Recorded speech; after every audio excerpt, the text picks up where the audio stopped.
Meni diqqatimni tortgan bir narsa, koreyslar farzandlarini yosh endi yura oladigan farzandlarni ham dengiz oldiga olib kelib, qo'lini shunday qo'yib yuborish va uzoqdan qarab turish.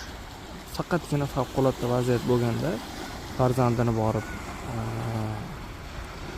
chiqarib olish, shunaqa holatlardagina borib teginyapti. Ya'ni undan tashqari holatda farzand o'zini oyog'ini borib suvga tiqyapti, qum o'ynayapti.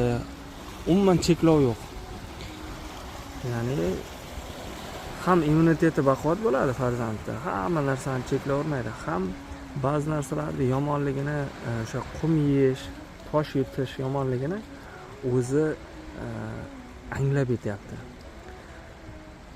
Doim baqiraverib, gapiraverib, unaqama deyish bilan ko'p narsa bitmaydi. Ba'zida o'sha farzand o'ziga qo'yib berish kerak degan ma'noda mana shunaqa ta'lim tarbiya ham berishadi. Ya'ni dam olish kunlari dengizga kelishadi.